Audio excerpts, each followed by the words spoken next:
नमस्कार दोस्तों, के एग्ज़ाम फाइट में आपका स्वागत है। कैसे हैं आप सभी?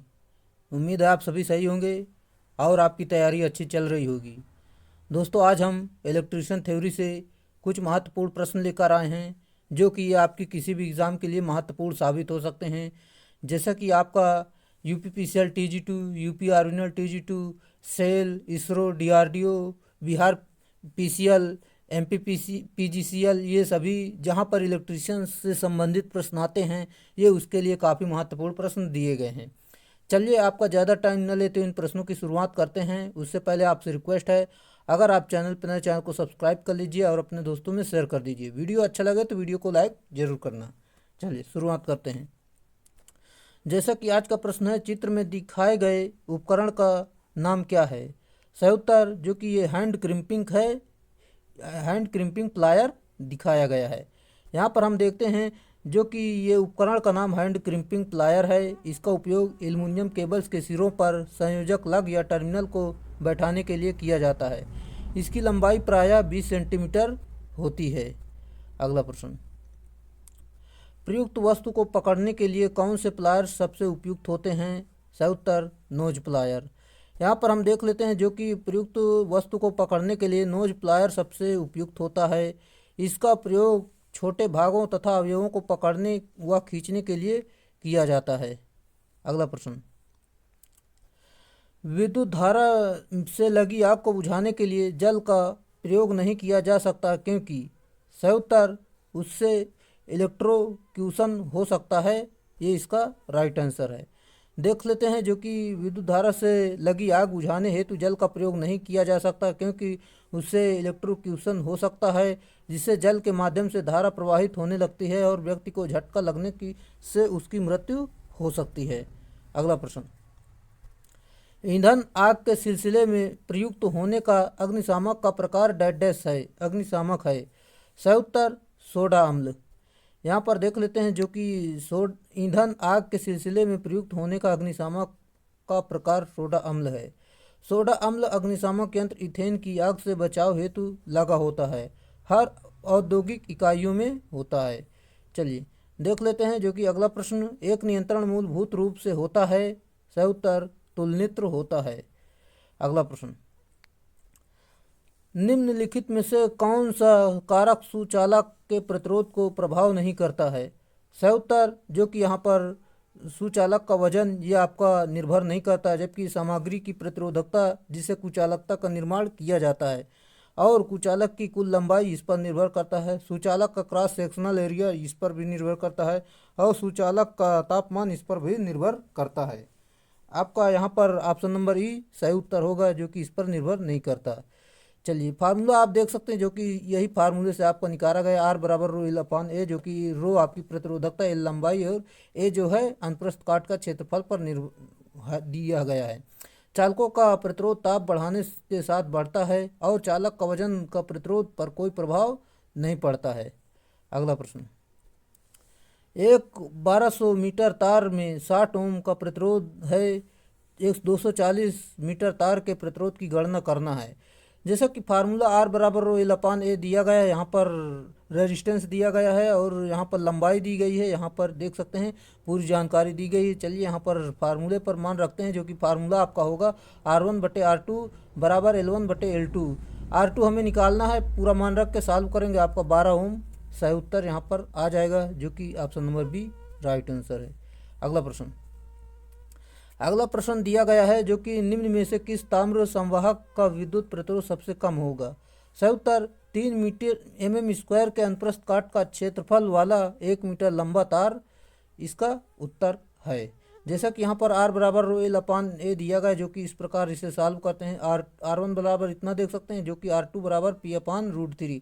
इसी प्रकार R3 बराबर 2 रो अपान 3 होगा। इस प्रकार R4, इस प्रकार पूरा मान रख के जो कि यहाँ पर देखेंगे तो आपको यहाँ पर इसमें सबसे कम R2 का मान आता है 3 mm² अनुप्रस्थ काट के क्षेत्रफल व 1 mm लंबे तार का प्रतिरोध कम होगा, जो कि यहाँ पर आपका सही उत्तर मैंने आपको बता दिया, ऑप्शन नंबर बी सही उत्तर है।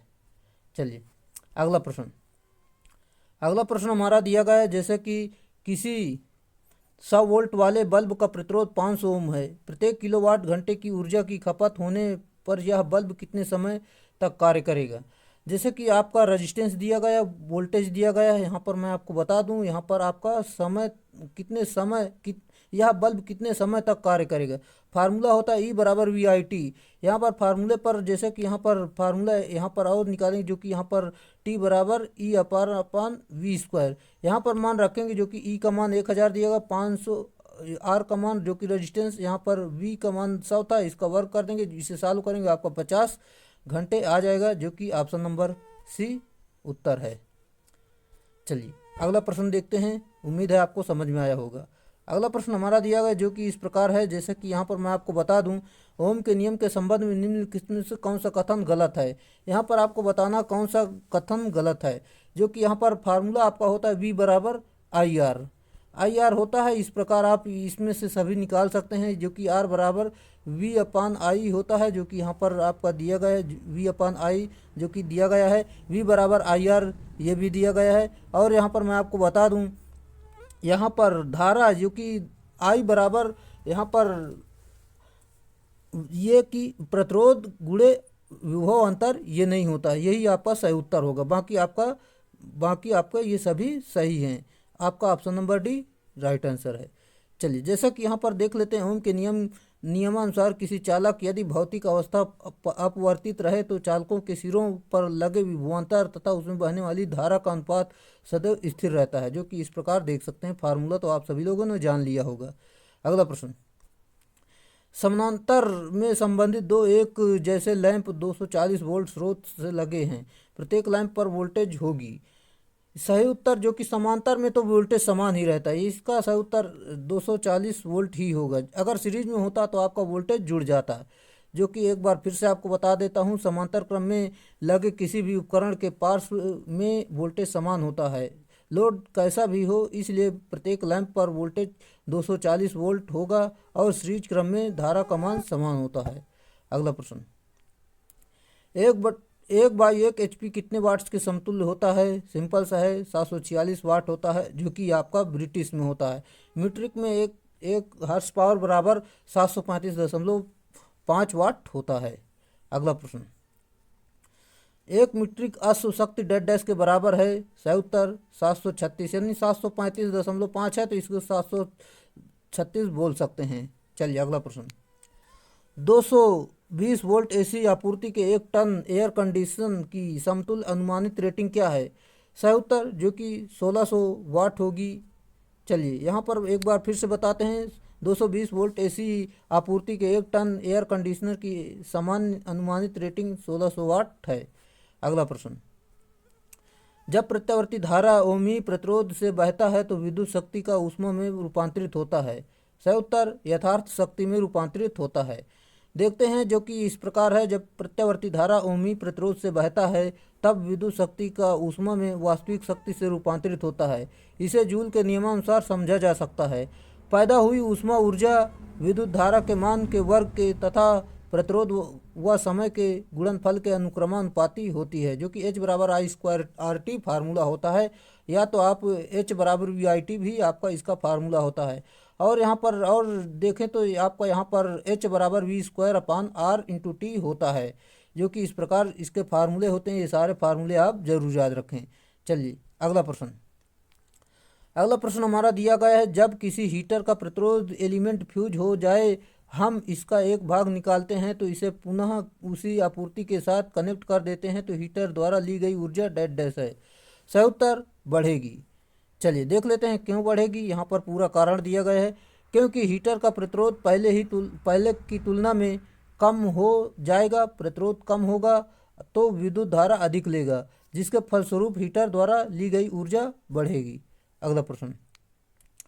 अगला प्रश्न हमारा दिया गया, जो कि यहाँ पर आपका रेजिस्टेंस 10 ओम की आंतरिक प्रतिरोध वाले 1.5 वोल्ट सेलो का सीरीज में संबंध किया गया है, तो 15 ओम लोड को इस बैटरी से जोड़ा गया है, तो परिपथ में प्रवाहित धारा क्या होगी। आपको बताना इसमें धारा क्या होगी। सीरीज में जो है आपकी धारा वही, जैसे कि यहाँ पर मैं आपको बता दूं, 0.1 एम्पियर आएगा, जो कि यहाँ पर सॉल्व करेंगे। तो चलिए देखते हैं कैसे सॉल्व करेंगे। जो कि यहाँ पर दिया गया है 15 ओम और यहाँ पर 1.5 वोल्ट और 1.5 ये सभी दिए गए हैं। जो कि यहाँ पर तीन तीन रजिस्टेंस है, तो यहाँ पर 3 का गुणा करेंगे जो कि 4.5 आएगा। यहाँ पर इस प्रकार यहाँ पर I बराबर V/R होता है। यहाँ पर V का मान यहाँ पर मैंने आपको अभी बताया, यहाँ पर V का मान तो यहाँ पर निकल के आ गए 4.5 और I बराबर V/R फार्मूले पर मान रखेंगे जो कि 0.1 एम्पियर इसका उत्तर निकल के आ गया। अगला प्रश्न, स्थायी दशा में निम्नलिखित परिपथ में सेल से ली जाने वाली धारा कितनी होगी। सिंपल सा है ये, तो दोस्तों आपको कट जाएगा। जो कि ये माइक्रोफैरड यहाँ से सिर्फ चलेगा आपका। यहाँ से ये तीनों ये समांतर में ही से पहले समांतर जोड़ेंगे, फिर इसके साथ सीरीज में जोड़ लेंगे। तो इसे सॉल्व करेंगे तो आपका यहाँ पर आ गया उत्तर 130/77 एम्पियर उत्तर आ गया है। इस जो कि मैंने आपको बता दिया उस प्रकार आपको सॉल्व करना है, जो कि यहाँ पर देख सकते हैं। इसी प्रकार सॉल्व करेंगे आपका आंसर तुरंत निकल कर आ जाएगा।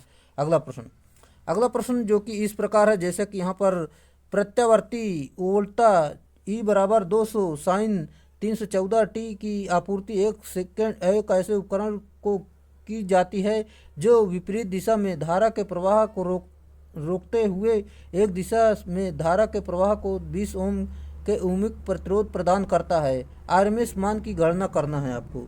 जैसे कि VRMS बराबर फार्मूला Vm/2 होता है। यहाँ पर फार्मूले पर मान रखेंगे तो सॉल्व करेंगे तो आपका यहाँ पर 5 एम्पियर सही उत्तर निकल कर आ जाएगा, जो कि इस प्रकार किया गया है।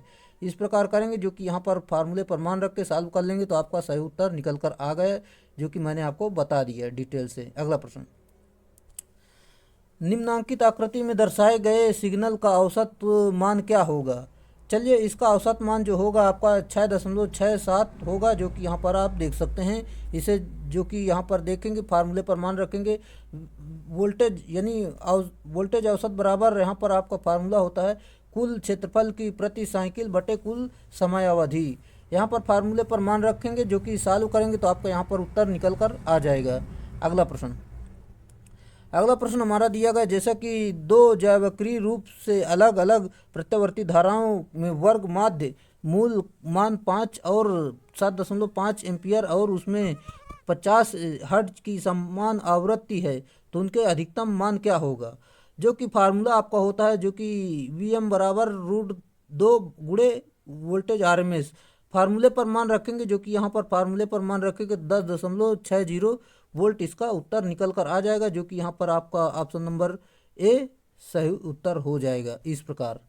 चलिए अगला प्रश्न इस प्रकार है, जो कि यहाँ पर हम देखते हैं जैसा कि दिया गया है,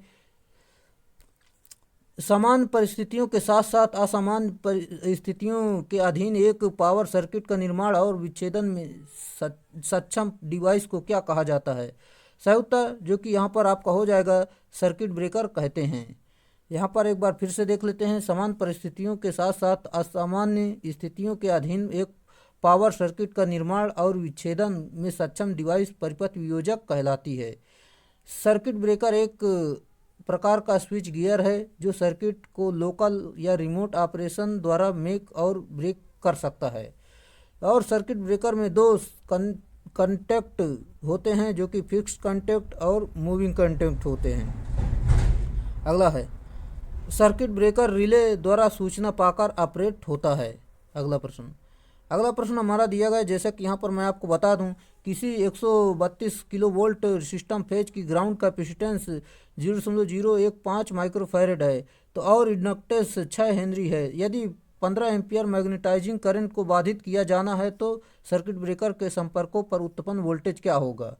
चलिए जैसे कि वोल्टेज दिया गया, आपकी धारिता दी गई है। यहाँ पर आपका फार्मूला यहाँ पर मैं आपको बता दूँ 1/2 C/V² होता है। फार्मूले पर मान रखेंगे, सॉल्व करेंगे तो यहाँ पर जैसे कि आपका उत्तर निकल कर आ जा रहा है 300 किलोवोल्ट इसका राइट आंसर है, यानी ऑप्शन नंबर ए सही उत्तर है। देख लीजिए एक बार।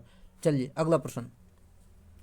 अगला प्रश्न इस प्रकार है, जैसे कि आपका दिया गया है, जब बैटरी एक बाह्य परिपथ में डिस्चार्ज हो रही होती है तब जिस इलेक्ट्रॉनों का प्रवाह होता है वह डैश होता है। सही उत्तर धन इलेक्ट्रोड होता है।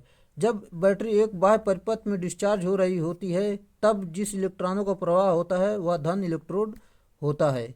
अगला प्रश्न, सबसे अधिक प्रयुक्त होने वाला द्वितीयक सेल कौन सा है? सही उत्तर लेड एसिड सेल होता है। सबसे अधिक प्रयुक्त होने वाला द्वितीयक cell secondary cell lead acid cell होता है। लेड एसिड बैटरी में विद्युत अपघट्य के रूप में तनु सल्फ्यूरिक अम्ल प्रयुक्त करते हैं। अगला प्रश्न, अगला प्रश्न हमारा दिया गया है, निम्नांकित में से कौन बैटरी रखरखाव मुक्त नहीं है? सही उत्तर लेड एसिड बैटरी जो है आपकी रखरखाव मुक्त नहीं है, जबकि आपकी निकिल कैडमियम, निकिल लौह और अल्कलाइन मैग्नीशियम ये आपकी इनमें रखरखाव की ज़रूरत नहीं होती है। चलिए अगला प्रश्न, एडिशन सेल की बॉडी बनी होती है। सही उत्तर जो कि निकल प्लेट और स्टील की बनी होती है। एडिशन सेल की बॉडी निकल प्लेट और स्टील की बनी रहती है तथा इसका विशिष्ट घनत्व 1.21 होता है। अगला प्रश्न, एनोड पर होने वाली निम्न विसर्जन अभिक्रिया को पूरा करें। जैसे कि इसे पूरा करेंगे तो आपके यहाँ पर ऑप्शन नंबर बी, यहाँ पर जो ये अभिक्रिया है इसे सॉल्व करेंगे तो लेड सल्फेट और इसमें आपका जल निकल कर आ जाएगा, जो कि इस प्रकार इसे पूरा किया गया है, आप देख सकते हैं। चलिए यहाँ पर एक बार मैं आपको फिर से बता देता हूँ, जो कि एक लेड एसिड बैटरी द्वितीयक प्रकार की सेल है जिसका एनोड तथा कैथोड क्रमशः डिस्चार्जिंग स्थिति में लेड सल्फेट तथा स्पंजी लेड का बना होता है। साथ ही इसमें इलेक्ट्रोलाइट के रूप में सल्फ्यूरिक एसिड का प्रयोग होता है, जिसके फलस्वरूप एनोड के विसर्जन के अभिक्रिया में जो कि लेड सल्फेट और जल प्राप्त होता है, जो कि इस प्रकार देख सकते हैं। अगला प्रश्न, अगला प्रश्न हमारा दिया गया है, लेड एसिड सेल में एक मल्टीप्लेट संरचना का उपयोग किस लिए किया जाता है? सही उत्तर सेल की क्षमता में वृद्धि करने के लिए किया जाता है। देखते हैं यहाँ पर जो कि इस प्रकार है, लेड एसिड सेल में एक मल्टीप्लेट संरचना का उपयोग सेल की क्षमता वृद्धि के लिए किया जाता है। लेड एसिड सेल में इलेक्ट्रोलाइट के रूप में सल्फ्यूरिक एसिड प्रयुक्त किया जाता है। अगला प्रश्न, अगला प्रश्न हमारा दिया गया, जैसा कि यहाँ पर हम देखते हैं, यदि कोई धारा वामवर्ती दिशा में प्रवाहित हो तो नज़दीकी ध्रुव की ध्रुवता होगी। सही उत्तर दक्षिणी ध्रुव। यदि कोई धारा वामवर्ती दिशा यानी उत्तरी ध्रुव से प्रवाहित होती है तो नज़दीकी ध्रुव की ध्रुवता दक्षिणी ध्रुव होगी। अगला प्रश्न, विद्युत चुंबक तरंगों की ध्रुवण यानी पोलराइजेशन प्रक्रिया से यह साबित होता है कि विद्युत चुंबकीय तरंगे हैं। सही उत्तर जैवक्रिय हैं। यहाँ पर जैसे कि यहाँ पर मैं आपको बता दूँ, विद्युत चुंबकीय तरंगों की ध्रुवण की प्रक्रिया से यह साबित होता है कि विद्युत चुंबकीय तरंगे जैवक्रिय होती हैं। ऑप्टिकल लेंस, टीवी आदि में इसका प्रयोग होता है।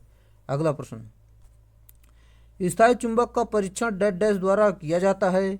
सही उत्तर जो कि पारस्परिक प्रेरकत्व वाला एक विद्युत परिपथ के प्रयोग से किया जाता है। एक बार फिर से देखते हैं, जो कि स्थायी चुंबक का परीक्षण पारस्परिक प्रेरकत्व वाले एक विद्युत परिपथ के प्रयोग द्वारा किया जाता है। इस परीक्षण से यह पता लगाया जाता है कि स्थायी चुंबक की कितनी सामर्थ्य है, अर्थात फ्लक्स की कितनी मात्रा उत्पन्न कर रहा है। अगला प्रश्न, एक इंडक्शन कॉइल का अन्योन प्रेरकत्व गुणांक 5 हेनरी है। प्राथमिक कुंडली में धारा 5 एम्पियर से 10⁻³ सेकंड से शून्य हो जाती है तो द्वितीय कुंडली में प्रेरित विद्युत वाहक बल कितना होगा? धारा आपकी दी गई, टाइम दिया गया है और यहाँ पर आपकी प्रेरकत्व गुणांक दिया गया है। फार्मूला आपका होता है जो कि यहाँ पर E बराबर माइनस का यहाँ पर DI/dt होता है। फार्मूले पर पूरा मान रखेंगे, जो कि इस प्रकार सॉल्व करेंगे तो आपका 25,000 वोल्ट यानी ऑप्शन नंबर बी निकल कर सही उत्तर आ जाएगा। अगला प्रश्न, अगला प्रश्न, जैसा कि किसी प्रेरण कुंडली के चक्करों की संख्या और रोड की लंबाई दोनों ही दोगुने कर दिए जाते हैं तो इसका स्वप्रेरकत्व हो जाएगा। सही उत्तर दोगुना हो जाएगा। चलिए देख लेते हैं फिर से एक बार, जो कि दिया गया है, किसी प्रेरण कुंडली के चक्करों की संख्या और रोड की लंबाई दोनों ही दोगुनी कर दिए जाते हैं तो इसका स्वप्रेरकत्व दोगुना हो जाएगा। फार्मूला देख सकते हैं जो कि इस प्रकार दिया गया है। अगला देख लेते हैं, जो कि यहाँ पर मैं आपको बता दूं, निम्नांकित में से कौन सा आग का कारण नहीं है? सही उत्तर 3 फेज मोटर में रिवर्स कनेक्शन, ये इसमें से आग नहीं लगती है, जो कि यहाँ पर मोटर उल्टी दिशा में चलने लगती है, जबकि गलत फ्यूज रेटिंग से आग लग जाती है, ढीले कनेक्शन से आग लग जाती है, लाइन व न्यूट्रल के बीच क्षतिग्रस्त इंसुलेशन से भी आग लग जाती है। चलिए अगला प्रश्न, अग्निशामक में स्टार्विंग क्या है? सही उत्तर आग में ईंधन का तत्व हटाना, ये आपका स्टार्विंग विधि होती है। जैसा कि अग्निशमन में स्टार्विंग का प्रमुख उद्देश्य आग में ईंधन तत्व हटाना होता है, वास्तव में अग्निशामक वे यंत्र होते हैं जिसके कारण विभिन्न प्रकार की आग को बुझाया जाता है। अगला प्रश्न, जब कार्यस्थल पर आग लग जाती है तो आवश्यक कार्यवाही रेस होती है, यानी इसका पूरा नाम आपको बताना है, जो कि आपका इसका पूरा नाम होता है रेस्क्यू अलार्म कन्फाइन एग्जीक्यूट होता है। इस प्रकार इसका पूरा नाम याद रख सकते हैं, ये आपके एग्जाम में पूछा जाता है। अगला है, कपास या अन्य कपड़े के कारण लगने वाली आग को बुझाने के लिए इनमें से कौन सा अग्निशामक प्रयुक्त किया जाता है? सही उत्तर शुष्क रसायन का प्रयोग करते हैं। देख लेते हैं जो कि एक बार फिर से, कपास या अन्य कपड़े के कारण लगने वाली आग को बुझाने के लिए शुष्क रसायन अग्निशामक उपयुक्त होता है। यह आग सीरीज ए की आग के अंदर आती है। इस आग को पानी के बौछारों से बुझाया जा सकता है, अर्थात जल का प्रयोग किया जाता है। अगला प्रश्न दिया गया है, लकड़ी या कागज जैसे सामान्य दहनशील पदार्थ के कारण लगने वाली आग को किस वर्ग में रखा जाता है? सही उत्तर वर्ग ए के अंतर्गत रखा जाता है। चलिए पूरी देख लेते हैं यहाँ पर पूरी जानकारी जो कि इस प्रकार दी गई है। जैसा कि वर्ग ए के अंतर्गत जो आग आती है इसके लकड़ी व जूट के कारण उत्पन्न होती है। वर्ग बी के अंतर्गत पेट्रोल, डीजल, कैरोसिन से उत्पन्न होती है आग। वर्ग सी के अंतर्गत जो आग आती है विद्युत में गैसों से उत्पन्न होती है, मतलब आग गैसों से उत्पन्न होती है। वर्ग डी के अंतर्गत धात्विक पदार्थ से उत्पन्न होती है, जो कि वर्ग एफ में किचन तेल से उत्पन्न होती है, जो उसके लिए प्रयोग करते हैं वर्ग एफ। अगला प्रश्न जैसे कि हमारा इस प्रकार है, जो कि यहाँ पर मैं आपको बता दूं, एक असंतुलित स्टार संयोजित परिपथ में अनाविष्ट यानी न्यूट्रल तार में धारा होती है। सही उत्तर जो कि यहाँ पर न्यूट्रल धारा बराबर यहाँ पर जो कि RYB यानी तीनों फेज का योग होती है, जो कि न्यूट्रल के बराबर होती है। इस प्रकार आप देख सकते हैं, जैसे कि यहाँ पर आपका यहाँ पर पूरा मान दिया गया, आप समझ लेंगे। जैसे कि यहाँ पर इसका डायग्राम जरूर देख लीजिए, जो कि स्टार का दिया गया है। असंतुलित स्थिति में न्यूट्रल धारा जो कि RYB यानी धारा R और धारा Y धारा B का बीजगणितीय योग होती है, जो कि इस प्रकार देख सकते हैं, परंतु अवस्था में न्यूट्रल धारा का मान 0 होगा संतुलित अवस्था में। अगला प्रश्न, प्रत्यावर्ती धारा परिपथ में प्रेरित प्रतिघात और आवृत्ति के बीच क्या संबंध है? सही उत्तर XL बराबर 2πfL होता है। जैसा कि प्रत्यावर्ती धारा ऐसी परिपथ में प्रेरित प्रतिघात और आवृत्ति F में संबंध XL बराबर 2πfL होता है। XL बराबर प्रेरित प्रतिघात जो कि F बराबर आवृत्ति होती है। यहाँ पर मैं आपको बता दूं, जब धारिती प्रतिघात XC बराबर 1/2πfC होता है, तो जहाँ C बराबर धारिता यानी धारिता का मात्रक जो होता है आपका फैराड होता है। अगला प्रश्न, आवृत्ति जितनी डैश होगी बिजली का झटका उतना ही डैश खतरनाक होगा। जैसा कि मैं आपको बता दूं, आवृत्ति जितनी कम होगी बिजली का झटका उतना ही अधिक खतरनाक होगा, यानी ऑप्शन नंबर डी सही उत्तर है। अगला प्रश्न, आमतौर पर लचीले और हल्के होते हैं क्या? नरम पदार्थ के इंसुलेटर लचीले व हल्के होते हैं। नरम पदार्थ के इंसुलेटर लचीले व हल्के होते हैं। इंसुलेटर का ताप गुणांक ऋणात्मक होता है। अगला प्रश्न, रोधक सामग्रियों जो वायु और गैस को रोककर अन्य ठोस सामग्रियों में रोधक गुणों को सुधारती है, वो डैश हैं। सही उत्तर तरल रोधक सामग्री हैं।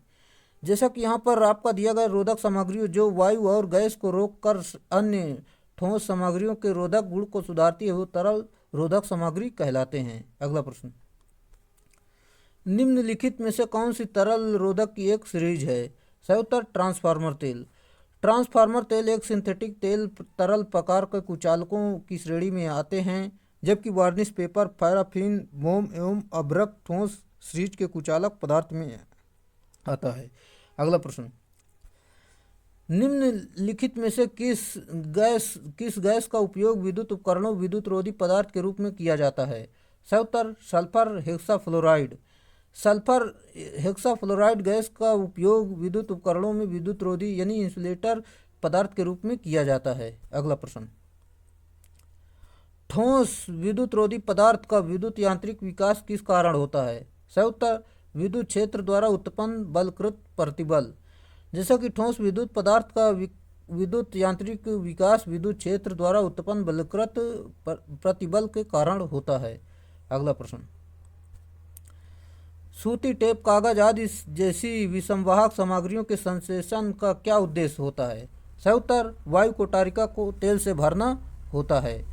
जो कि यहाँ पर फिर से एक बार बताते हैं, सूत, टेप, कागज आदि विषमवाहक यानी इंसुलेटर सामग्रियों के संश्लेषण का उद्देश्य वायु कोटारिका को तेल से भरना होता है। अगला प्रश्न, हमारा दिया गया, जब भूसंपर्कन दोष उत्पन्न होता है तो क्या होता है? तो आपकी ग्राउंड के कारण पृथ्वी की सतह की वोल्टेज क्षमता, यानी यहाँ पर आपका जो हो जाएगा, जो कि यहाँ पर आपको बता दूं, यहाँ पर ऑप्शन नंबर ए, जो कि ग्राउंड के कारण पृथ्वी की सतह की वोल्टेज क्षमता बढ़ जाती है, यही इसका सही उत्तर है। चलिए एक बार फिर से आपको बता देते हैं, जब भूसंपर्क दोष उत्पन्न होता है तो ग्राउंड के कारण पृथ्वी की सतह की वोल्टेज क्षमता बढ़ जाती है। अगला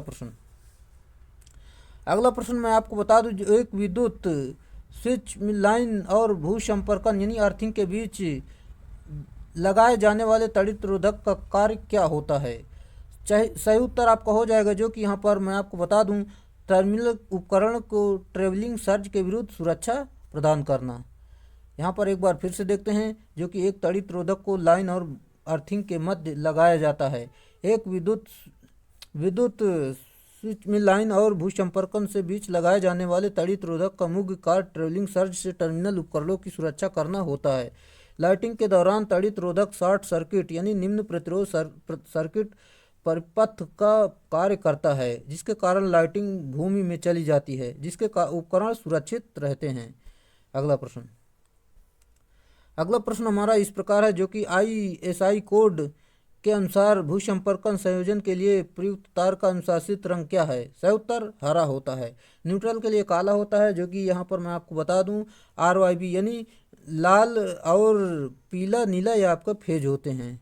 चलिए दोस्तों, अगर आपको वीडियो अच्छा लग रहा है तो वीडियो को लाइक करें और अपने दोस्तों में शेयर करें, क्योंकि हम सभी भर्तियों को एक साथ लेकर चलते हैं। इलेक्ट्रिशियन से संबंधित कोई आपका एग्ज़ाम हो, जैसे कि कोई स्टेट लेवल का हो या सेंट्रल लेवल का, जैसे कि इसरो, DRDO, सेल या UP PCL TG2, Bihar PCL, UP आर्मिनल TG2 या पंजाब PCL, कोई भी आपका एग्ज़ाम हो, इस सीरीज को देख लेंगे तो आपका यहाँ से एक भी प्रश्न बाहर नहीं जाएगा। चलिए, और वीडियो इतनी बड़ी बनाने में काफ़ी मेहनत लगती है, इसलिए आप वीडियो को लाइक कर सकते हैं और अपने दोस्तों में अधिक से अधिक इसे शेयर करें, ताकि उनको भी पता चल पाए, थोड़ा ये चैनल ग्रो करे, तभी आप यहाँ पर मोटिवेशन बढ़ेगा, तो अगली वीडियो काफ़ी शानदार बनने वाली है। चलिए लाइक कर दीजिए। विद्युत ऊर्जा केबल में चालकता हेतु तांबा का प्रयोग डैश के रूप में किया जाता है। सही उत्तर अनिलन के रूप में करते हैं। जैसा कि यहाँ पर विद्युत ऊर्जा केबल में चालकता हेतु तांबा का प्रयोग अनिलन के रूप में किया जाता है, जिसे आसानी से घुमाया जा सकता है। अगला प्रश्न आपका दिया गया है, जो कि यूरेका तारें समानता डैश प्रयोग की जाती हैं। सही उत्तर स्टार्टर में प्रयोग करते हैं। यूरेका तारें समानता स्टार्टर में प्रयोग में लाई जाती हैं। यूरेका में कॉपर 55% तथा निकिल 45% से मिश्रित होता है। यह थर्मल के साथ बहुत कम वेरिएशन दिखाता है और बृहद परास के तापमान में रेंज रखता है। अगला प्रश्न, नीचे दिए गए दर्शाए गए चालक की पहचान आपको करना है, ये कैसा चालक है? जैसा कि यहाँ पर मैं आपको बता दूँ, आपका ये एल्युमिनियम चालक इस्पात प्रतिबल है, यानी ACSR तार है ये आपका, जो कि मैंने आपको बता दी है। ACSR तार यानी एल्युमिनियम चालक इस्पात प्रतिबल, यानी एल्युमिनियम कंडक्टर स्टील रिइंफोर्स्ड इसका पूरा नाम होता है। ये चालक है। यह कंडक्टर परस्पर आपस में विद्युत रोधी तीन हीन होते हैं और यह तार स्टैंडर्ड प्रकार का होता है, जिसके मध्य तार प्रतिबल का कार्य करता है और जो स्टील का होता है। अगला प्रश्न, विद्युत इस्त्री, हीटर और सोल्डरिंग के लिए किस प्रकार का केबल सबसे अच्छा रहता है? सही उत्तर वल्कनाइज्ड इंसुलेशन रबर यानी वल्कनाइज्ड इंडिया रबर होता है। विद्युत इस्त्री, हीटर और सोल्डरिंग के लिए वल्कनाइज्ड इंसुलेशन रबर सबसे उपयुक्त होता है, उपरोक्त में जो कि दिया गया है। अगला प्रश्न, ACSR कंडक्टर को निम्नलिखित में से किसका उपयोग करके जोड़ा जा सकता है? सही उत्तर कंप्रेशन स्लीव को जोड़ा जा सकता है। ACSR कंडक्टर को जोड़ने के लिए कंप्रेशन स्लीव का उपयोग किया जाता है। ACSR का पूरा नाम होता है एल्युमिनियम कंडक्टर स्टील रिइंफोर्स्ड होता है। अगला प्रश्न, VIR, निम्न में से VIR का पूरा नाम क्या है? सही उत्तर वल्कनाइज्ड इंडिया रबर होता है। अगला प्रश्न इस प्रकार है, जो कि यहाँ पर मैं आपको बता दूं, डायोड आदि ठोस अवस्था युक्तियों में एक अवगुण यह है कि यदि उनका तापमान एक सुरक्षित मान 75 डिग्री से अधिक हो जाए तो वे बेकार हो जाते हैं। तकनीकी भाषा में यह प्रक्रिया कहलाती है। सही उत्तर थर्मल रनवे कहलाती है। यहाँ पर मैं आपको बता दूं, जो कि इस प्रकार है, डायोड आदि ठोस अवस्था युक्तियों में एक अवगुण यह है कि यदि उनका तापमान एक सुरक्षित मान 75 डिग्री से अधिक हो जाए तो वह बेकार हो जाती हैं। तकनीकी भाषा में यह प्रक्रिया थर्मल रनवे कहलाती हैं। ठोस अवस्था युक्तियों पर आधारित उपकरणों हीट सिंक के कारण हीट सिंक के साथ ही वायु निकास पंखे का प्रयोग किया जाता है। अगला प्रश्न हमारा इस प्रकार है, जो कि एन किस्म के अर्धचालक में अल्पसंख्यक वाहक होते हैं। सही उत्तर होल्स होते हैं। एन प्रकार के अर्धचालकों में माइनॉरिटी कैरियर होल होते हैं तथा मेजॉरिटी कैरियर इलेक्ट्रॉन होते हैं। एन प्रकार के अर्धचालकों के निर्माण 5 संयोजी अशुद्धि द्वारा किया जाता है। अगला प्रश्न, पी प्रकार के अर्धचालक की अधिसंख्य आवेशवाहक कौन होते हैं? सही उत्तर होल्स होते हैं।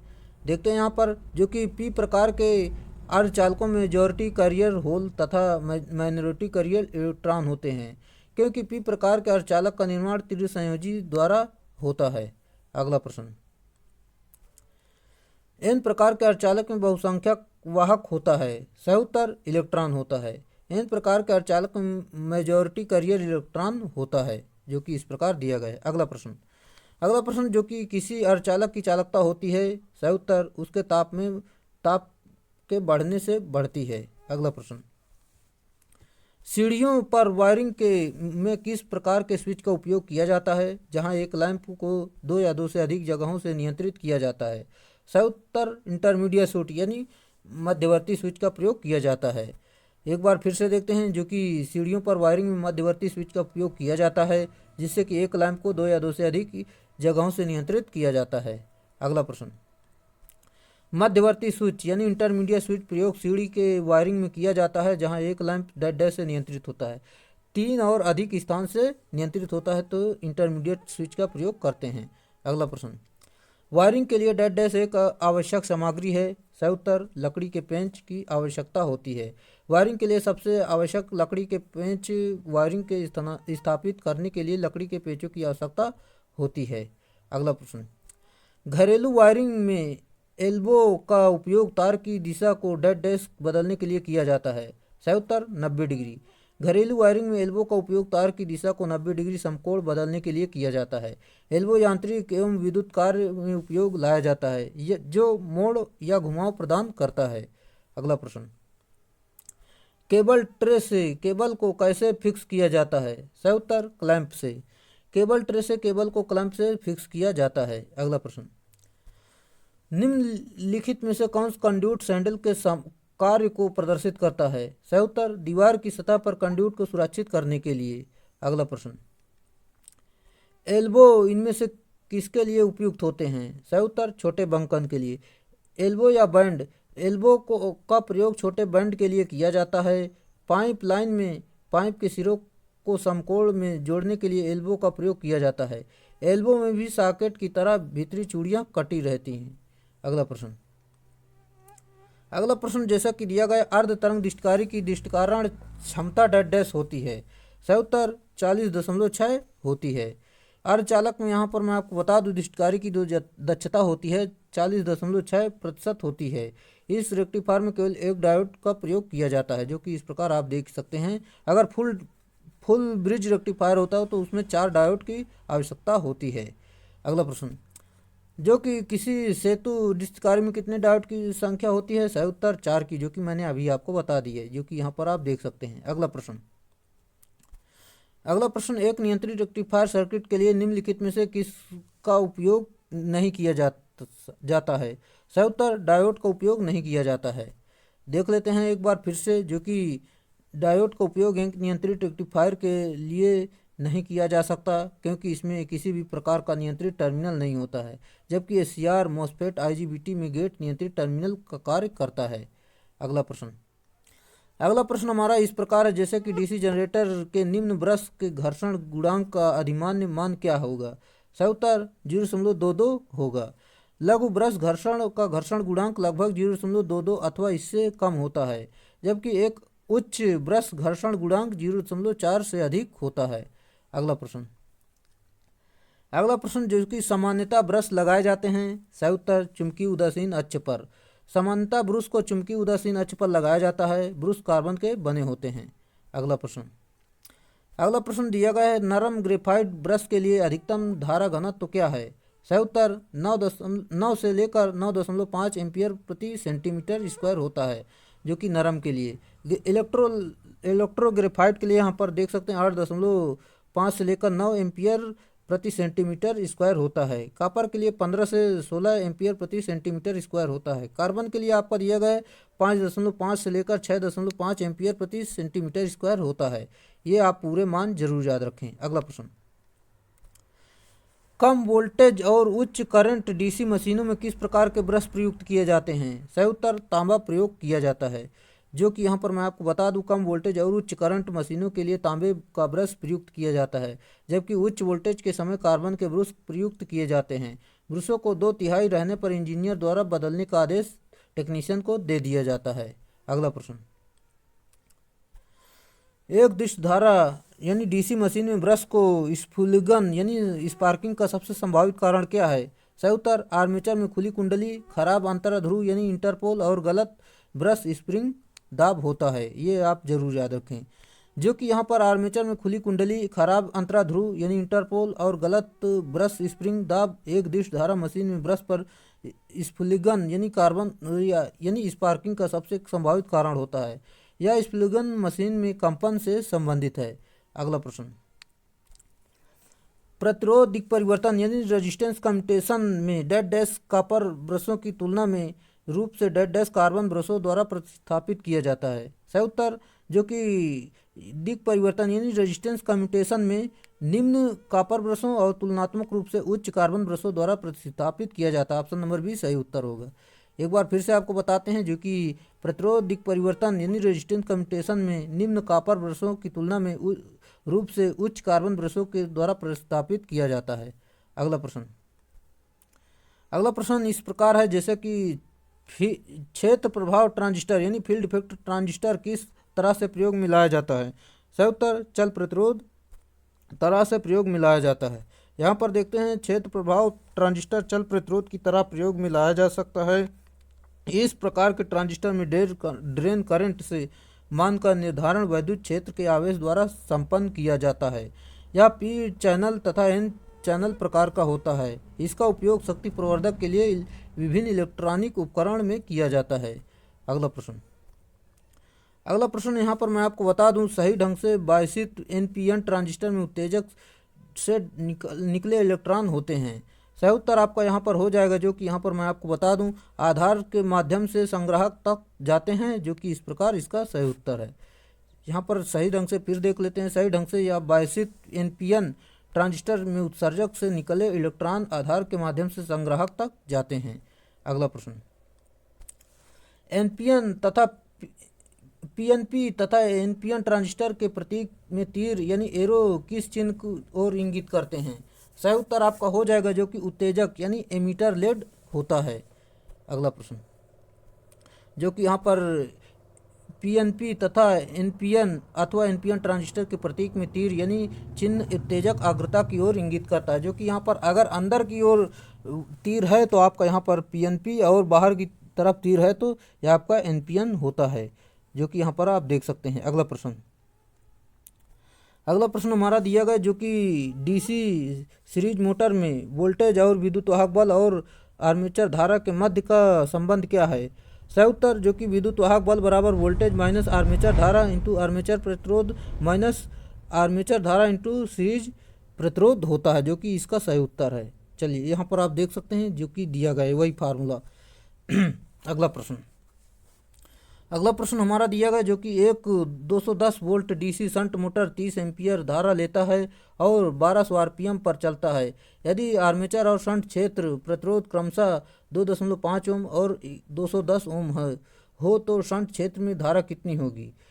जैसा कि वोल्टेज दिया गया, धारा दी गई है, जो कि यहाँ पर आरपीएम आपका दिया गया है। फार्मूले पर आपको मान रखना, जो कि शंट धारा यहाँ पर आपको पूछा है, तो यहाँ पर मैं आपको बता दूं, शंट धारा बराबर आपका दिया गया है V/R होता है, यानी शंट धारा बराबर वोल्टेज बटे रेजिस्टेंस शंट होता है, जो कि यहाँ पर वोल्टेज आपका दिया गया 210, रेजिस्टेंस का मान यहाँ पर दिया गया 210, भाग देंगे तो आपका यहाँ पर एक सही उत्तर हो जाएगा। अगला प्रश्न हमारा दिया गया है, जैसे कि यहाँ पर मैं आपको बता दूं, शून्य भार पर प्रचलित होने से इनमें से किस मोटर की गति अधिकतम होती है?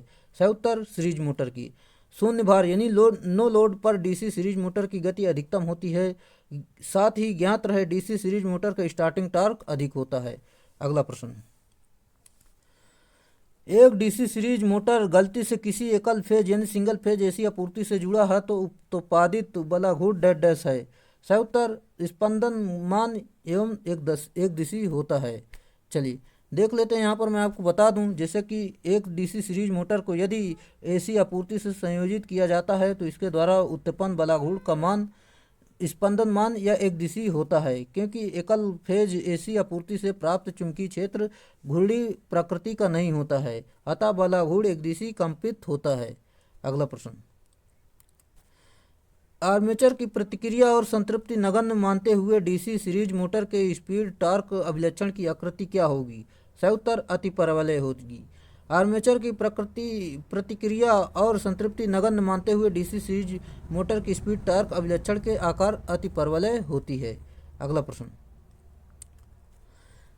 एक प्रवर्धक यानी एम्पलीफायर की तुलना में ट्रांसफार्मर नहीं बढ़ा सकता। सही उत्तर निर्गम सामर्थ्य को नहीं बढ़ा सकता, यानी आउटपुट पावर नहीं बढ़ा सकता। देख लेते हैं यहाँ पर पूरी जानकारी, जो कि एक प्रवर्धक यानी एम्पलीफायर की तुलना में ट्रांसफार्मर निर्गत सामर्थ्य को नहीं बढ़ा सकती, क्योंकि ट्रांसफार्मर शक्ति और आवृत्ति को नियत रखकर वोल्टेज और धारा को घटाता या बढ़ाता है, जबकि प्रवर्धक यानी एम्पलीफायर शक्ति को बढ़ाता है और इस प्रकार ट्रांसफार्मर निम्न वोल्टता को उच्च वोल्टता में स्थानांतरित करता है, तब वह उत्क्रम ट्रांसफार्मर कहलाता है, तथा जब उच्च वोल्टता को निम्न वोल्टता में स्थानांतरित करता है तब वह अवक्रम ट्रांसफार्मर कहलाता है। अगला प्रश्न हमारा दिया गया, ऋणात्मक फीडबैक और अधिक प्रभावी हो जाती है जब लूप गेन।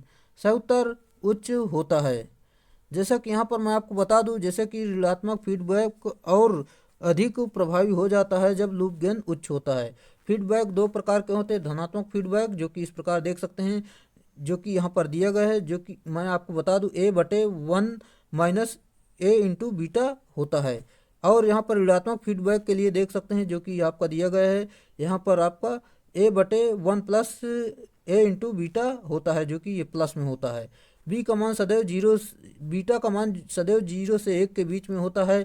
ऋणात्मक फीडबैक में बहुत से लाभ हैं, जो कि इस प्रकार हैं। जैसे कि यहाँ पर मैं आपको बता दूं, लाभ में स्थिरता और विरूपण में कमी, इनपुट प्रतिबाधा का बढ़ना और आउटपुट प्रतिबाधा का कम आना और बैंडविड्थ का बढ़ना, ये सभी इसके लाभ होते हैं। अगला प्रश्न हमारा दिया गया, मेंस पावर ऑटो और बैटरी एलिमिनेटर वर्गीकरण ट्रांसफार्मर का जिनका आधार है। सही उत्तर उपयोग। मेंस और या पावर ऑटो और बैटरी एलिमेंट वर्गीकरण है ट्रांसफार्मर का जिनका उपयोग आधार है। दोस्तों, मैं अगले प्रश्न जाने से पहले आपसे रिक्वेस्ट करता हूं, अगर आपको वीडियो तनिक भी पसंद आ रहा है तो वीडियो को लाइक कर दें, क्योंकि ये सभी एग्ज़ाम के लिए, आपका इलेक्ट्रिशियन से संबंधित कोई भी एग्ज़ाम हो, चाहे यूपी पीसीएल हो, चाहे एमपी पीजीसीएल हो, चाहे बिहार पीसीएल हो और चाहे पंजाब पीसीएल हो, और या आप इसरो डीआरडीओ सेल कोई भी एग्ज़ाम हो, इस सीरीज को अगर आप फॉलो करते हैं तो आपका एक भी सिंगल सा भी प्रश्न नहीं जाएगा। तो इस सीरीज को आप सभी तक ज़रूर पहुंचाएं, ताकि सभी लोग इसे देख सकें और यहाँ पर थोड़ा व्यूज आ सकें, ताकि हमारा मोटिवेशन बढ़ सके। चलिए, और वीडियो को लाइक जरूर कर दें। निम्न में से प्रत्यावर्तित के लिए आद्य चालक कौन सा है? सही उत्तर स्टीम टरबाइन आद्य चालक होता है। जैसा कि प्रत्यावर्ती में आद्य चालक के रूप में स्टीम टरबाइन का प्रयोग किया जाता है। यह स्टीम टरबाइन उच्च गति वाले टर्बो अल्टरनेटर होते हैं, तो ज्ञात रहे इसके प्रयोग के दौरान आवृत्ति तथा सीक्वेंस फेज समान रहना चाहिए। अगला प्रश्न, प्रत्यावर्तित की ईएमएफ तरंग से सातवें हार्मोनिक यानी सन्नादी को हटाने के लिए भिन्नता अंतराल डैश डैश होना चाहिए। सही उत्तर जो कि 6/7 होना चाहिए, जो कि यहाँ पर मैं आपको बता दूं, यहाँ पर सूत्र आपका n-1/n होता है, जो कि n हार्मोनिक संख्या, जो कि इस प्रकार मान रख के यहाँ पर सॉल्व करेंगे तो आपका 6/7 हो जाएगा, जो कि यहाँ पर सातवें हार्मोनिक का। अगला प्रश्न, एक प्रत्यावर्तित में प्रति ध्रुव 9 प्रकाश हैं। यदि प्रत्येक कुंडली में 8 प्रकाश तारत्व की विस्तृत होती है तो तारत्व का गुणक क्या होगा। चलिए यहाँ पर जैसे कि स्लॉट प्रकाश कोण बराबर 180 डिग्री गुणे पोलों की संख्या बटे खांचों की संख्या, फार्मूले पर मान रखेंगे, सॉल्व करेंगे तो 0.985 इसका सही उत्तर निकल कर आ जाएगा, जो कि इस प्रकार देख सकते हैं। यहाँ पर पहले तो आपका यहाँ पर आएगा स्लॉट यानी कोण आएगा, फिर इसके बाद कोण का मान रखेंगे, सॉल्व करेंगे, यहाँ पर आपका cos10 का मान आ जाएगा। अगला प्रश्न, 3 फेज स्थिरांक में खांचों के रूप में विस्थापन डैश डैश होता है। सही उत्तर आपका हो जाएगा, जो कि यहाँ पर मैं आपको बता दूं 120 अंश बटे अंशों की खांचों के बीच की दूरी होती है। चलिए देख लेते हैं। यहाँ पर मैं आपको बता दूं, जैसे कि आपका दिया गया है 3 फेज स्थिरांक में खांचों के रूप में विस्थापन 120 अंश बटे अंशों में खांचों के बीच की दूरी होती है। यह 120 प्रत्येक में 2 फेजों के मध्य का कोण होता है। अगला प्रश्न हमारा इस प्रकार है, जैसे कि ये फीटी का पूरा नाम क्या है। इसका पूरा नाम होता है फील्ड इफेक्ट ट्रांजिस्टर होता है, यानी ऑप्शन नंबर बी सही उत्तर है। देख लेते हैं पूरी जानकारी दोस्तों। यहाँ पर फील्ड इफेक्ट ट्रांजिस्टर के बारे में पूरी जानकारी देखते हैं, जो कि यह एक ध्रुवी यानी यूनिपोलर डिवाइस होती, यह एक ध्रुवी यूनिपोलर युक्ति है। यह धारा का प्रवाह केवल मेजॉरिटी वाहकों यानी इलेक्ट्रॉन अथवा होल्स के कारण होता है, और यह वोल्टेज कंट्रोल युक्ति है। इसका इनपुट प्रतिरोध जो कि 10⁶ ओम से लेकर 10⁻10 ओम होता है, और इसकी जो सुग्राहिता होती है तथा वोल्टेज लाभ कम होता है। इसकी ऊष्मीय स्थिरता अधिक तथा शोर कम होता है। ये पूरे जानकारी आप जरूर याद रखें। अगला प्रश्न, एफईटी यानी फील्ड इफेक्ट ट्रांजिस्टर का संचालन किस सिद्धांत पर आधारित है। सही उत्तर जो कि विद्युत क्षेत्र लागू होने पर अर्धचालक के समीप धारा में परिवर्तन इस पर लागू होता है, आधारित है। जैसा कि फील्ड इफेक्ट ट्रांजिस्टर का संचालन सिद्धांत विद्युत क्षेत्र लागू होने पर अर्धचालक के समीप धारा परिवर्तन पर आधारित है। यह एक वोल्टेज नियंत्रित युक्ति होती है। अगला प्रश्न, शक्ति मॉसफेट एक डैश डैश है। सही उत्तर जो कि वोल्टेज नियंत्रित डिवाइस होती है। यहाँ पर मैं आपको बता दूं, जैसा कि आपका दिया गया junction field effect transistor MOSFET यानी मेटल ऑक्साइड सिलिकॉन यानी metal oxide semiconductor field effect transistor voltage नियंत्रित युक्ति है, जो कि इसका पूरा नाम आपका दिया गया, जो कि मैंने आपको अभी बता दी, metal oxide semiconductor field effect transistor होता है। इसमें 3 टर्मिनल होते हैं, सोर्स गेट ड्रेन, और यह एक ध्रुवी युक्ति होती है। इसका इनपुट प्रतिरोध जो कि 10⁻10 ओम से लेकर 10⁻15 ओम तक सुग्राहिता निम्न होती है, और इसका वोल्टेज लाभ तथा शोर दोनों ही कम होते हैं। इसकी ऊष्मीय स्थिरता अधिक होती है। अगला प्रश्न हमारा दिया गया, जैसे कि आपका एक मॉडर्न शक्ति अर्धचालक उपकरण जो बीजेटी और मॉसफेट के गुणों को संयोजन होता है। सही उत्तर आईजीबीटी का पूरा नाम इंसुलेटेड गेट बाइपोलर ट्रांजिस्टर होता है। शक्ति अर्धचालक उपकरण जो बीजेटी और मॉसफेट के गुणों का संयोजन होता है। अगला प्रश्न, आईजीबीटी का सही पूर्ण रूप से निम्नलिखित से कौन सा है। सही उत्तर इंसुलेटेड गेट बाइपोलर ट्रांजिस्टर होता है, जो कि इस प्रकार आप देख सकते हैं। अगला प्रश्न हमारा दिया गया है, जैसा कि यहाँ पर मैं आपको बता दूं 100 kilo volt ampere 2500/250 volt 50 hertz transformer का पूर्ण भार प्राथमिक धारा ज्ञात करना है। जो कि यहाँ पर मैं आपको बता दूं प्राथमिक धारा यानी आपका यहाँ पर रिलेक्टेंस बराबर VI होता है। फार्मूले पर मान रखेंगे, धारा निकालना है तो यहाँ पर आपका हो जाएगा, जो कि यहाँ पर पूरा मान रख के सॉल्व करेंगे, आपका 40 सही उत्तर होगा, 40 एम्पियर राइट आंसर आ जाएगा। अगला प्रश्न, दोस्तों ये सवाल आपको पसंद आ रहे होंगे, पसंद आ रहे हैं तो वीडियो को लाइक जरूर करें। यदि ट्रांसफार्मर का पूरा भार तांबे हानि 6400 वाट है तो आधा भार के तांबे की कमी डैश डैश होगी। सही उत्तर जैसे कि यहाँ पर जो कि यहाँ पर आधे भार पर तांबे की जो हानि होती है, यहाँ पर मैं आपको बता दूं आधे भार पर यानी आपका यहाँ पर वर्ग होता है गुणे आपका 6400, इसका भाग दे देंगे जो कि इस प्रकार होता है। जो कि आधे का यहाँ यह 4 हो जाएगा, यहाँ पर भाग देंगे 4 एक नम 4, यहाँ पर 4 छंग 24 यानी 1600, यहाँ पर इसका सही उत्तर होगा यानी ऑप्शन नंबर ई सही उत्तर होगा। जो कि इस प्रकार देख सकते हैं यहाँ पर दिया गया, आप इसे समझ सकते हैं। अगला प्रश्न, अगला प्रश्न हमारा दिया है जैसा कि आपका दिया गया है, जैसे कि एक ट्रांसफार्मर का आयरन 6 400 वाट है। यदि ट्रांसफार्मर के लोड दुगना कर दिया जाए तो आयरन 6 कितना होगा। आयरन 6 तो वही रहता है जो कि 400 वाट ही रहेगा, ये बढ़ता घटता नहीं है। यहाँ पर मैं आपको एक बार फिर से बता दूँ, ट्रांसफार्मर के लिए आयरन 6 यानी लव 6 का मान सदैव स्थिर रहता है। इसमें लोड परिवर्तन के साथ स्थिर मानों में कोई परिवर्तन नहीं होता है, अतः दुगना भार करने पर भी मान समान होगा। अगला प्रश्न, एक परिणामित्र की अर्धभार पर ताम्र हानियाँ उसकी पूर्ण भार पर ताम्र हानियों की तुलना में होगी। सही उत्तर 1/4 होगी। यदि एक ट्रांसफार्मर में लोड आधा हो जाता है तो कॉपर हानियाँ चौथाई हो जाएंगी, जो कि इस प्रकार आप देख सकते हैं।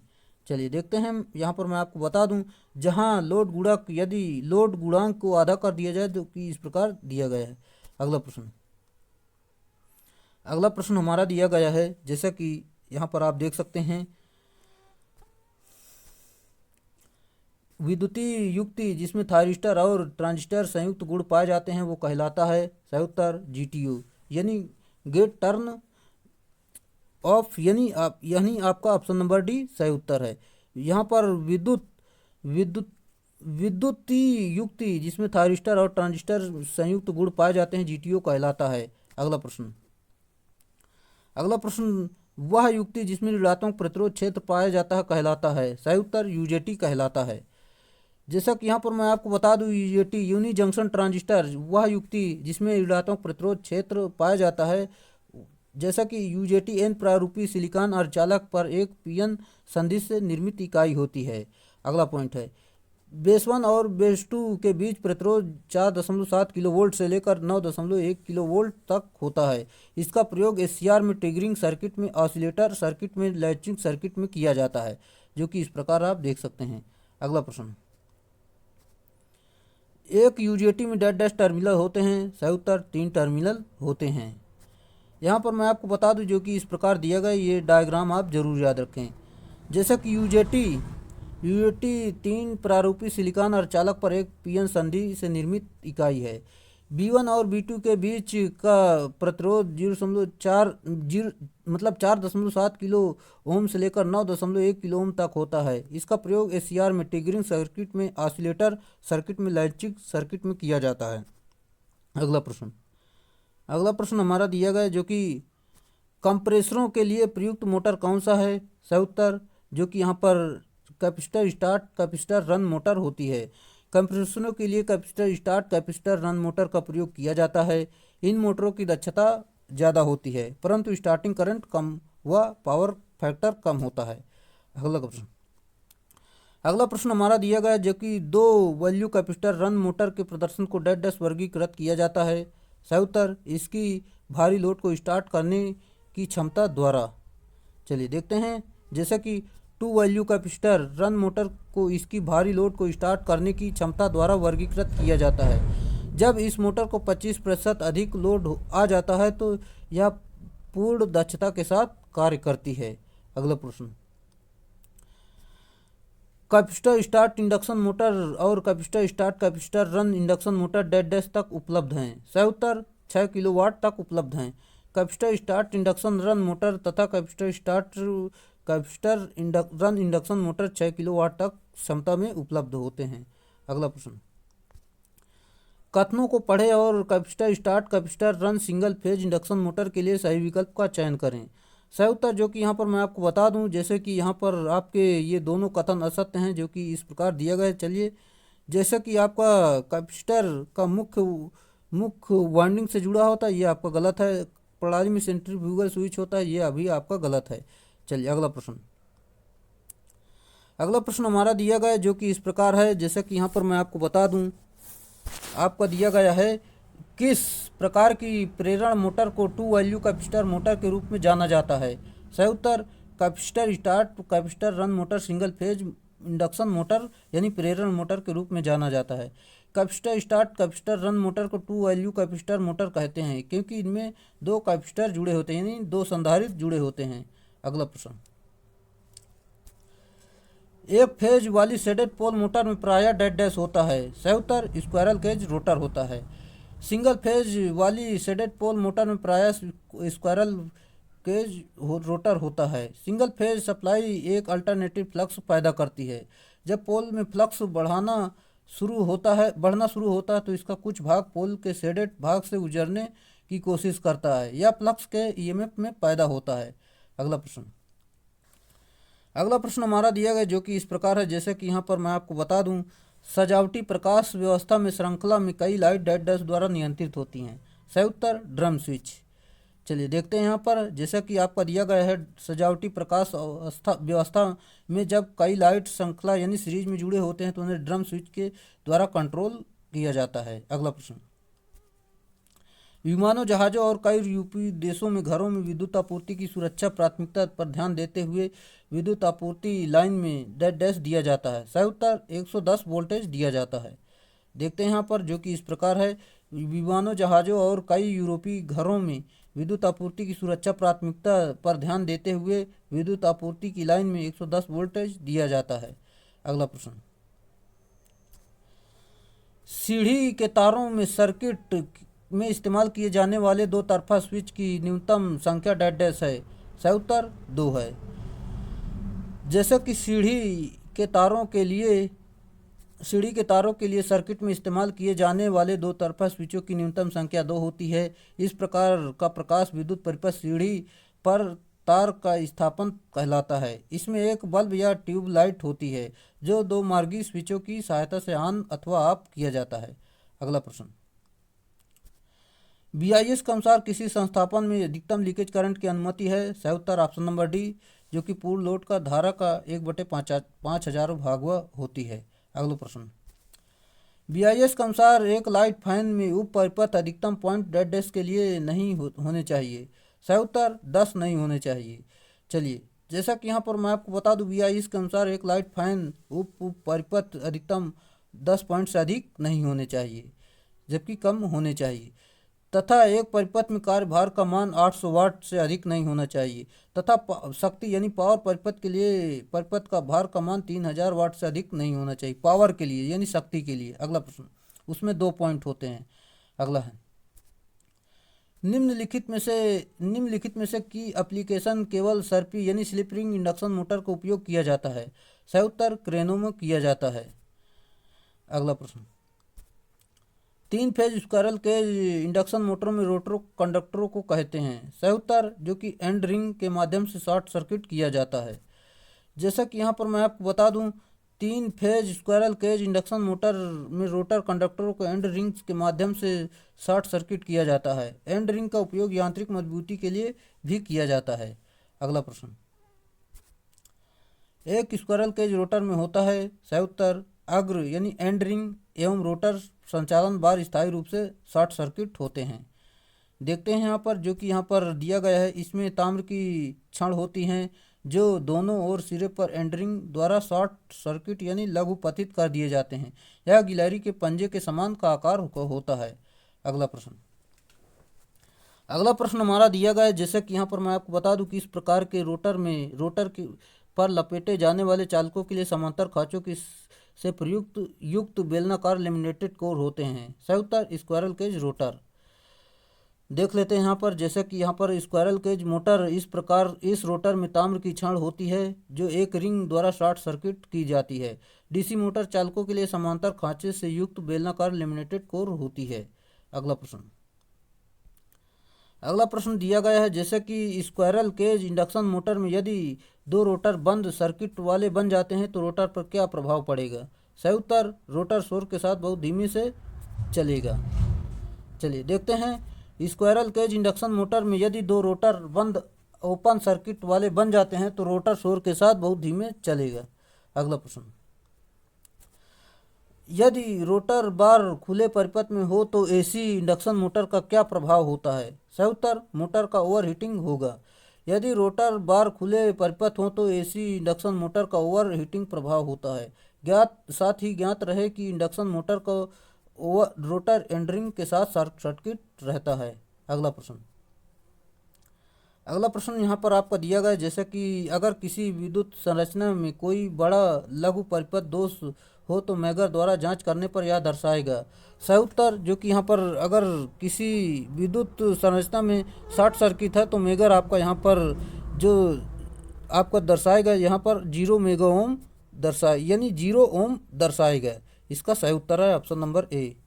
चलिए अगला प्रश्न यहाँ पर एक बार फिर से देख लेते हैं, जैसा कि आपका अगर किसी विद्युत संरचना में कोई बड़ा लघु परिपथ यानी शॉर्ट सर्किट है दोष है तो मैगर में जांच करने पर 0 ओम दर्शाएगा। अगला प्रश्न,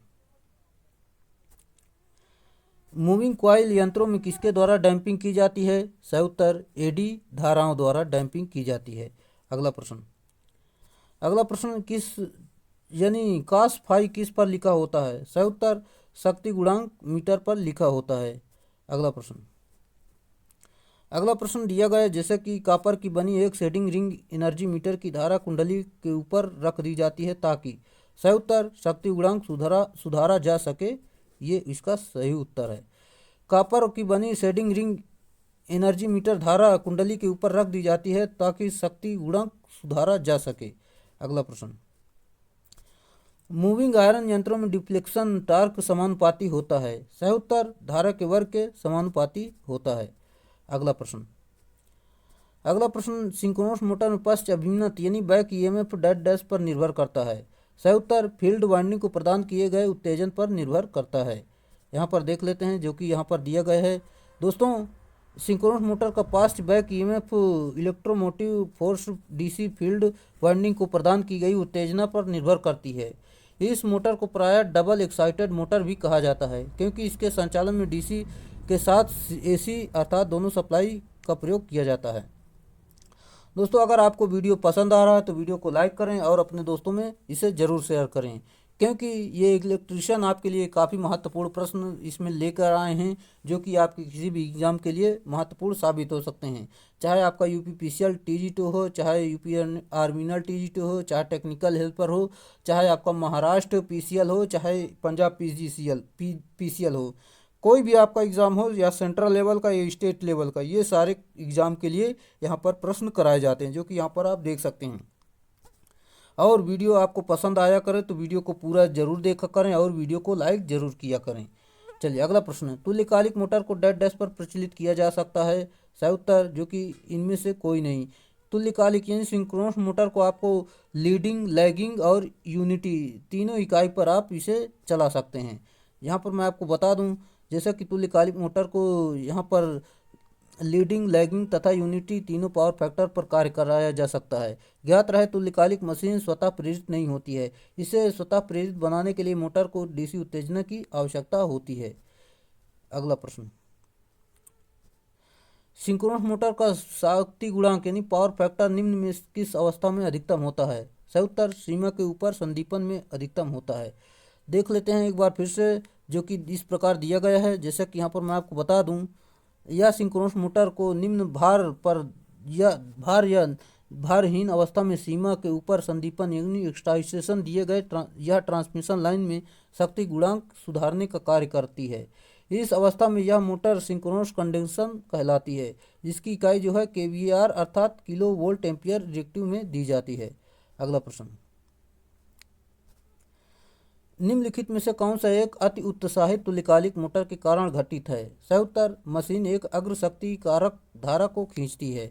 देख लेते हैं यहाँ पर जो कि इस प्रकार है, जो कि यहाँ पर मैं आपको बता दूँ, यदि सिंक्रोनस मोटर अग्र यानी शक्ति गुणांक यानी पावर फैक्टर धारा खींचती है तो यह निश्चित रूप से सिंक्रोनस कंडेंसर के रूप में कार्य कर रही होगी तथा यदि मोटर पश्च शक्ति गुणांक के साथ कार्य करेगी तो यह निश्चित रूप से अंडर एक्साइटेड के मशीन के रूप में कार्य करेगी। अगला प्रश्न, तुल्यकालिक यानी सिंक्रोनस कंडेंसर यानी तुल्यकालिक संधारित्र डैश है। सही उत्तर एक अति उत्तेजित तुल्यकालिक मोटर होती है।